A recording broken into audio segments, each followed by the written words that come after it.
Okay, let's zero in on the TD story. TD, of course, under pressure. Reports suggesting today is the day they'll pay the piper for their anti-money laundering issues that they'd face. Fines of around $3 billion, which is around what they have provisioned for.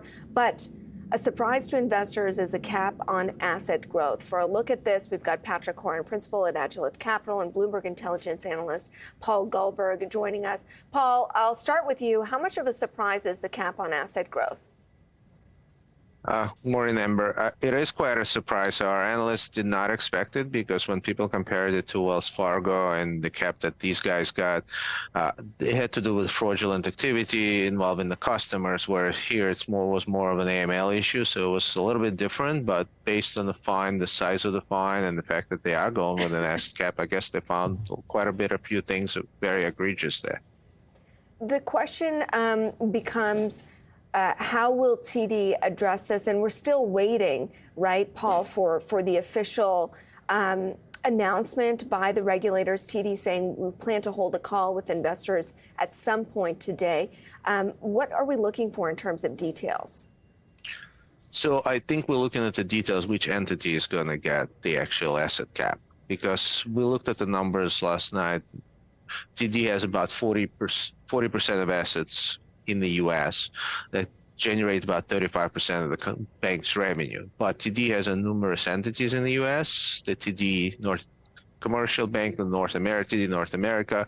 They also have a TD Cowen business and so on. Based on the article that we saw last night and the fact that the cap is expected to come from the Office of the Comptroller of the Currency, that's likely the TD Bank North America. So if that's the case, that's probably going to be a slightly smaller cap than the entire cap on their assets across the U.S. completely. Patrick, how are you thinking about this from a shareholder perspective? Is TD a name that you own? It's not. We've when the last CEO transitioned, we basically stood back from all the banks. And my first instinct was, well, that was a really big overreaction by the market. But in watching the Wells Fargo play out, now that they're on notice, the one issue with Wells Fargo is every time they had an issue with a customer, they'd have to push the lawyers and the accountants in. And it made for a really highly regulated, overburdensome operation. And I think that's really the fear here is how do they get themselves out of this? It took, I think it was like 4 or 5 years for Wells Fargo to get out. It was that long, and they had, probably, I don't know, I'm going to say like 200 basis points of overhead in their results as a result, just carrying that. Yeah, and to your point, reports suggest that there are going to be monitors in place, and those monitors coming externally and there for a period of 4 years. This Wells Fargo example, Paul, keeps coming up. And in some ways, am I right that Wells Fargo is still dealing with an asset cap? It is still dealing with an asset cap. There are still residual issues there, and every quarter it comes up when they're going to get out from under the cap. So that's the issue. To add to Patrick's comments in terms of the additional costs, we know that TD is already spending $500 million Canadian in terms of addressing the issues, improving their systems, hiring more people. So it's a real cost for them. It is, but it is a different issue, Patrick, than what Wells Fargo did. Wells Fargo was really egregious sales practices. Yeah. This was a case of lax controls. Yes. And very lax in some instances. Yeah. So, there is a difference in terms of what you're doing to the customer, and maybe that would be looked upon in this situation? Yeah, there is, I think, a home team bias, though. They're dealing with a foreign ownership of banks, and they're really sensitive to that in the States, as we are in Canada. So it's really easy to make an example out of these guys. Now, the pushback on some of these bear points around TD will be, look at how their business is faring, right? Yeah. It's doing quite well. Yeah. They've got the capital to manage this. So if it's not the U.S., they can reward you through dividends, through buybacks, through just doubling down on their other parts of the business. You're speaking the value argument, and I'm all for it, because there is a price at which it does become attractive, and that's, I've been kind of debating in my head, where is that price? I haven't got my head into it. One of the issues you have is a new CEO coming in who needs to plant a vision to understand exactly what they're going to do with that free cash flow that does spin off, because they have a beautiful business of margin fees, and it's a wonderful business. It's just not risk taking. So, I think the other side argument is, what do you do with the U.S.? Is it now a cash cow? It almost has to be, given the cap of growth. And is it scalable? Or can they? How much more can they get out of the lemon in the U.S.? So those are really the questions, and we really don't know that. And I think that's really the issue. It's just I agree, it's cheap. I agree there is free cash flow there. It's just foggy as to when that lifts. And Paul, maybe you can pick up on that point and explore with us, like, what are some other avenues of growth that TD has in front of it? Well, the rest of their business is largely domestic, right? So it's a very competitive space. Can they grow? Yes. Are they going to face a lot of competition?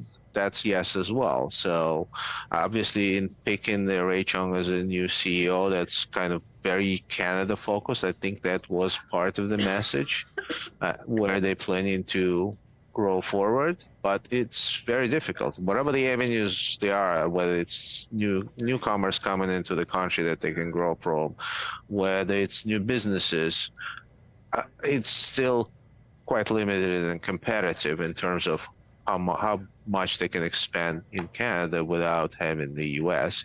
And the capital markets business is definitely, they get in good pickup from the Cowen acquisition, the integration and growth in that business. And again, that goes back to my original comment, is where the asset cap. So hopefully, if the asset cap stays within the commercial bank, they'll still be able to grow and land out of their capital markets operation. Patrick, you said at some point this could be an interesting story if the valuation sort of comes down for you generally. How are you approaching the Canadian banks? Would you rotate out of a TD into somewhere else?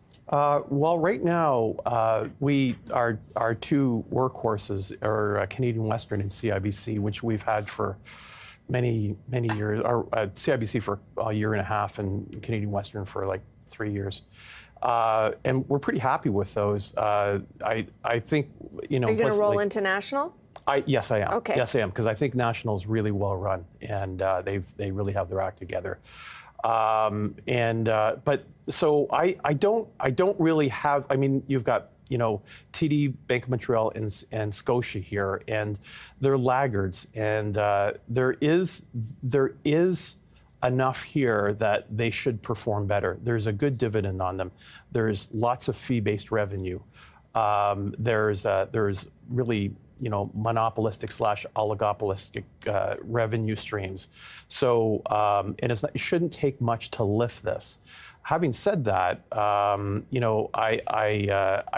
these other, the National and CIBC, or indirectly National and CIBC, they're still cheap, and they're growing. So, and management has fixed things and streamlined it, and we're getting the benefits of it. So it's hard for me to leap on the other side at this point. It is stunning. The best performing Canadian banks so far this year are all Canadian banks. Yes, Canadian Western Bank, CIBC, National Bank, and Royal, and truly that is, HSBC. And Paul, maybe I'll put this to you. I mean, TD's got these issues in the U.S. BMO is struggling with credit quality in the U.S. On Royal Bank, the cheered acquisition is not City National, it's, HSBC. Is that a little bit of an indictment of the Canadian bank's foray into the U.S.? I mean, they have the history, right? So RBC was in the U.S. in the retail space around the financial crisis, and they got out. So it didn't work out. They just have to find the right venues, right? So, RBC is doing extremely well in the U.S. in the capital market side. For Bank of the West, I don't think it's an indictment. I think it's more of a bad timing. They did have a ton of capital that they were looking to spend. And they did, so maybe it wasn't the best opportune time and to get into the business. BMO, if we go back and look at the financial crisis, they were able to buy extremely opportunistically and do very well with that. So it could be the time and not the absolute call on the U.S. And I might add, we've seen the British banks come in, we've seen the European and the French banks come in, the Canadian banks come in, and they face a very different market in the States. We celebrate the strength of our banks. They want to tear down and make it more competitive in the States. It's a mindset that banks are too big. There's a mistrust for banks. Size is not an asset. It's an impediment to getting things done through regulatory reform. Okay, that's good perspective. Paul, thanks so much for joining us. That's Bloomberg Intelligence Analyst Paul Gallberg.